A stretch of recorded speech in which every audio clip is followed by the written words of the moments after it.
ग्रहण। ग्रहण नाम सुनते ही दिमाग में एक हलचल होने लगती है। लो, फिर आ गया ग्रहण। इस बार कौन सा ग्रहण है? इस बार सूर्य ग्रहण है। ग्रहों के राजा सूर्य और मायावी राक्षस राहु।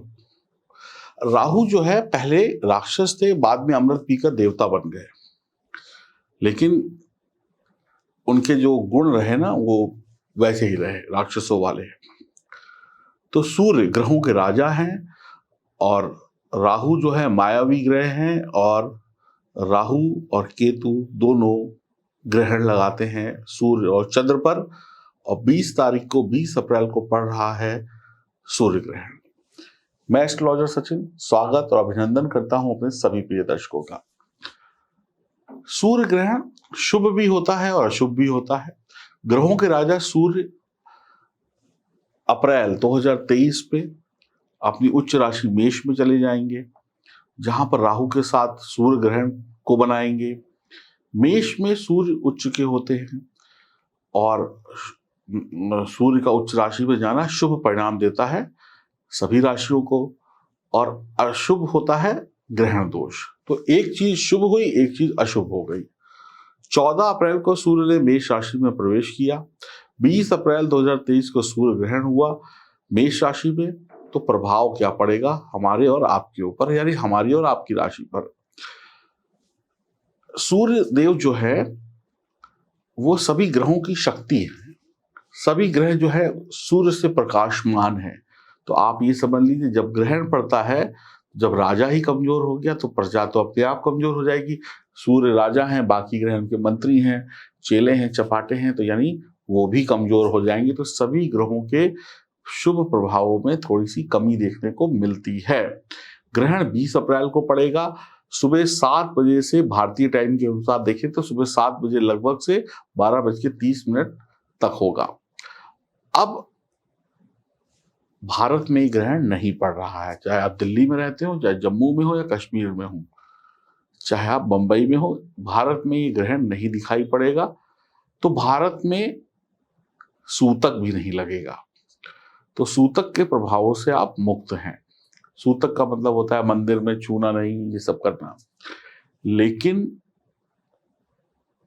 ग्रहण जो है ना एक खगोलीय घटना है, पूरे ब्रह्मांड में इसका असर पड़ता है। तो कहीं ना कहीं धरती पे रहने वाले सभी लोगों पे इसका असर पड़ेगा, डायरेक्ट या इनडायरेक्ट रूप में। आप चाहे आप भारत में ही क्यों ना हो। मेष राशि में ये ग्रहण है। जो भी लोग मेष राशि के हैं उनके ऊपर सबसे ज्यादा प्रभाव पड़ेगा, चाहे वो कहीं भी रहते हों। अब ग्रहण वाले दिन आपको मैं बताऊं तो चंद्रमा, बुध और सूर्य की युति हो रही है। तो गोचर में सूर्य, बुध और चंद्रमा की युति होना, जिनकी भी सूर्य चंद्र बुध की महादशा चल रही है या अंतरदशा चल रही है, उन पर इसका प्रभाव होगा। 1-4 पहली राशि कौन सी होगी? मेष। चौथी राशि हो गई कर्क, 7वीं तुला और 10वीं मकर राशि वालों पर इसका प्रभाव सबसे ज्यादा होगा, क्योंकि ये चर राशि है। ये ग्रहण अश्विनी नक्षत्र में है। तो अश्विनी नक्षत्र के जो देवता हैं वो है केतु। तो केतु भी कहीं ना कहीं इस ग्रहण में इन्वॉल्व हो जाएंगे राहु के साथ। भारत में रहने वाले लोगों पर यह ग्रहण का प्रभाव पड़ेगा एक खगोलीय घटना के अनुसार, ब्रह्मांड की घटना के अनुसार। लेकिन जो विदेशों पे हैं उनके यहाँ तो दिखाई दे रहा है, तो उन पर ज्यादा पड़ेगा। भारत वालों को बस सूतक के नियम से मुक्ति मिल जाती है। सूर्य मेष राशि में उच्च के होते हैं, जैसा कि आप सभी जानते हैं। ये साल का पहला सूर्य ग्रहण है। मेष राशि पहली राशि है, सूर्य पहला ग्रह है, यानी ग्रहों में राजा क्या है? सूर्य है नंबर 1 पर। तो मेष पूर्व राशि को दिखाता है और सूर्य भी पूर्व से उगता है। तो सूर्य जो है मेष राशि में बलवान होते हैं, पूर्व दिशा में बलवान होते हैं। सूर्य जिस भी राशि में होते हैं उस राशि के गुणों को प्रकाशित करते हैं, यानी कि बड़ा कर देते हैं। मेष राशि है इच्छा शक्ति की, सेहत की, पराक्रम की, मेहनत की, आत्मसम्मान की। तो सूर्य अब मेष राशि में जब गए उच्च के होकर तो इसको बढ़ा दिया, लेकिन अब ग्रहण लग गया तो घटा भी देंगे।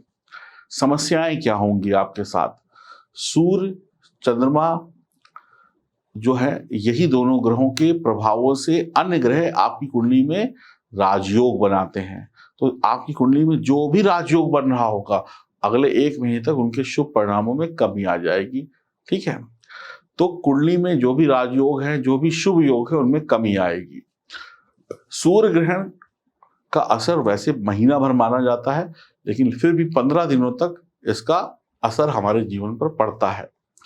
तो ग्रहों की पावर कम हो जाती है, तो बाकी सब जो ग्रह हैं उनकी पावर कम हो जाएगी, तो इससे हमें कुछ दिक्कतें होंगी।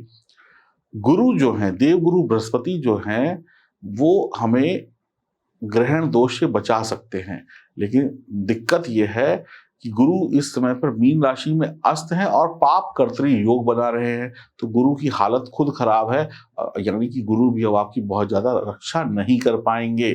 ग्रहण आपकी सेहत को प्रभावित करेगा। लीवर, आंख, हड्डी पर सूर्य का अधिकार है। पेट, खाना पचना, गैस, एसिडिटी, ये सब चीजें समस्याएं बढ़ सकती है। मांसपेशियों की समस्या हो सकती है। खाना पीना ग्रहण के समय मना होता है, ध्यान रखिएगा। लिक्विड ले सकते हैं अगर जो लोग भारत में रहते हैं, तो ग्रहण को देखना भी नहीं है, और बाकी बातें मैं वीडियो के अंत में बताऊंगा। कार्यस्थल पर आपको सबसे पहले क्या करना है, जब भी आप नौकरी करते हैं या व्यापार करते हैं, अपने जूनियर और सीनियर से लड़ाई नहीं करनी है, बिल्कुल इस बात का विशेष ध्यान रखिएगा। नया काम अगले 10-15 दिनों तक शुरू नहीं करें। गुड़ खाएं, अपनी पाचन शक्ति को बढ़ाएं। दान करें, किसी का गुड़, तिल, चना, घी और कुछ रुपया पैसा और या काले तिल, इन सबका जब ग्रहण से पहले खरीद के रख लें। ग्रहण काल में संकल्प ले लें और ग्रहण काल समाप्त होने के बाद किसी धर्म स्थान पर या किसी सफाई कर्मचारी को, पुरुष सफाई कर्मचारी को इसका दान दे दें। ये हो गए उपाय। और मन ही मन में चाहे राधे कृष्ण जपे, चाहे सूर्य के मंत्रों का जाप जपे, या आपने कोई नाम दीक्षा ले रखी है उस मंत्र का जाप करें, गुरु के मंत्रों का जाप करें। सूर्य ग्रहण से पहले नहाएं, सूर्य ग्रहण समाप्त होने के बाद नहाएं। सूर्य ग्रहण जब समाप्त हो जाए तो अपने घर में थोड़ा सा गंगा जल छिड़क लें, राम राम बोलते हुए। अब बात करते हैं आपकी राशि पर क्या प्रभाव पड़ेगा। आपकी राशि के लिए ग्रहण 11वें भाव में लगेगा, यानी लाभ भाव में, प्रॉफिट के भाव में। आपकी राशि जो है, आपकी राशि के स्वामी बुध है। बुध और सूर्य की मित्रता है, राहु से भी मित्रता है कहीं ना कहीं बुध की। तो तीसरे भाव के स्वामी बनते हैं सूर्यदेव, जैसा कि देख रहे हैं जहां पे 5 नंबर लिखा हुआ। तीसरा भाव पराक्रम का है, यानी कि प्रयासों का है, हमारी हिम्मत का है, भाई बहन का है। 11वां भाव प्रॉफिट का है। तो अब आपको आपकी मेहनत का फल प्राप्त होगा, पिछले दिनों के कुछ किए हुए कामों का फल प्राप्त होगा। आप अपने सहकर्मियों का सपोर्ट पा पाएंगे। मांसाहार और शराब का त्याग करिएगा। अपनी कोशिशों को सफल होता हुआ आप देख पाएंगे, मेहनत सफल होगी। आप हर काम को लेकर, खासकर अपने करियर को लेकर थोड़े से गंभीर होंगे, सीरियस होंगे अपने करियर को लेकर। जितने गंभीर होंगे उतना ही अच्छा लाभ आपको मिलेगा, जल्दी करियर में सफलता मिल जाएगी। आपको आपकी आंखों के सामने छोटे बड़े धोखे हो सकते हैं, ध्यान रखिएगा, सावधान रहिएगा। आपकी आंखों से, कहते हैं चोर काजल चुरा ले जाए, ऐसा भी हो सकता है। नंबर 2 के काम अगर कोई करता है, गलत काम कोई करता है, तो आपका पैसा फंस सकता है। नंबर 2 के काम में पैसा अगर मिल भी गया, मान लीजिए कुछ कमाई हो गई, तो पैसा फलेगा नहीं, कहीं ना कहीं जितना लिया होगा उससे ज्यादा देना पड़ जाएगा। आपके छोटे भाई बहन से आपको लाभ होगा। कोई नई साझेदारी हो सकती है जिससे लाभ हो, आपके लिए सब लगभग शुभ है। सावधानियां क्या रखनी है, हिम्मत नहीं हारनी है। ग्रहण का प्रभाव क्या करेगा, आपको निराश कर देगा, हिम्मत आपकी टूट जाएगी, वो नहीं होने देना है। जल्दी निराश ना हो, 1-2 हार मिलती हैं, थोड़ा दिक्कत होती है तो सरेंडर ना करें, अभी लड़ने की ताकत रखिए अपने अंदर। हो सकता है आपके किसी काम के रिजल्ट में देरी मिल जाए, माँ की सेहत पर दिक्कत हो जाए, बेवजह इधर उधर की भागदौड़ हो, आप टिक कर काम ना कर पाए, यानी काम तो हो रहा है लेकिन विलंब से हो रहा है, ज्यादा भागदौड़ हो रही है। भाई बहनों की जिम्मेदारी भी आपके ऊपर आ सकती है, एकदम से आपको उनकी जिम्मेदारियां निभानी पड़ सकती हैं। कोई अपना आपको धोखा भी दे सकता है। शॉर्टकट की कमाई जैसे लॉटरी, जुआ, सट्टा, इन सब में सोच समझ कर पैसा लगाइएगा। विदेश जाने के या विदेश में बसने के या विदेश में काम करने के या विदेशी कंपनी में काम करने के विचार मन में आ सकते हैं, फैसले सोच समझ कर लीजिएगा। पिता से मिले हुए पैसों को बर्बाद ना करें। इस समय में कुछ लोग पिता के मिले हुए पैसों की बर्बादी कर सकते हैं, अय्याशी में उड़ा सकते हैं, यारी दोस्ती में उड़ा सकते हैं, बुरी यारी दोस्ती, बुरी संगत में उड़ा सकते हैं। गर्भवती महिलाएं भी थोड़ी सावधान रहें।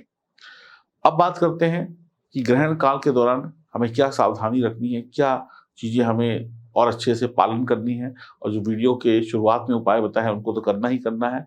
और अब उन लोगों को तो विशेष ध्यान रखना है जो लोग विदेश में रहते हैं, क्योंकि इस ग्रहण का असर विदेश में ज़्यादा है, इंडिया में नहीं है। तो आइए कुछ और सावधानियों को जानते हैं जो जानना बहुत ज़रूरी है। अब बात करते हैं कि ग्रहण में हमें क्या नहीं करना चाहिए। जो लोग विदेश में हैं वो तो ज़रूर सुने, भारतवासी भी सुने। ग्रहण में एक तो हमें खाना पकाना नहीं चाहिए। अगर हमारे घर में कोई बासी वस्तु पड़ी हुई है तो उसमें तुलसी की पत्र या कुशा डाल देनी चाहिए, ताकि ग्रहण की किरणें उसको प्रभावित ना कर सकें। ग्रहण में लड़ाई झगड़ा नहीं करना है। महिला पुरुष, पति पत्नी संभोग ना करें, यानी सेक्स ना करें। सोए नहीं, अगर आप बीमार हैं तो सो सकते हैं, लेट सकते हैं। बच्चों के लिए कोई ऐसा खास नियम नहीं है। अगर आप बीमार हैं तो खा पी भी सकते हैं, बीमार हैं तो दवा भी ले सकते हैं। अगर आप स्वस्थ हैं तो फिर आपके लिए ये नियम लागू नहीं होता है। कोई कताई बुनाई सुनाई ना करें, खेती ना करें, पेड़ पौधे ना लगाएं, बैंड बाजा ना बजाएं, म्यूजिक ना बजाएं, गाना ना सुने तो भजन सुने। अब मौज मस्ती ना करें। खाना तो मना ही है, चाहे वेज हो या नॉन वेज हो। शराब वराब ये सब चीज़ें बंद। कपड़े ना धोएं, किसी की फ़ोन पे निंदा ना करें, उल्टी सीधी चीज़ें टेलीफोन पे, मोबाइल पे या बातें ना करें या देखें नहीं, या फिर गंदी गंदी पिक्चरें ना देखें, खुजाए नहीं। कोई पता चला कोई काम नहीं है तो कोई हथौड़ी लेके बैठ गए, कोई ठोकने पीटने बैठ गए, ये सब ना करें। इन सब कामों से घूमने ना जाएं बाहर, सूर्य को नंगी आंखों से ना देखें, और अपने दिमाग में बुरे विचार ना लेके आए। जुबान पे भी मीठे शब्द रखें। नहाएं जरूर सूर्य ग्रहण शुरू होने से पहले। सूर्य ग्रहण खत्म होने के बाद कुछ दान पुण्य जरूर करें, जो मैंने वीडियो की शुरुआत में बताया उन सबको करें, जो उपाय बताए वो भी करें।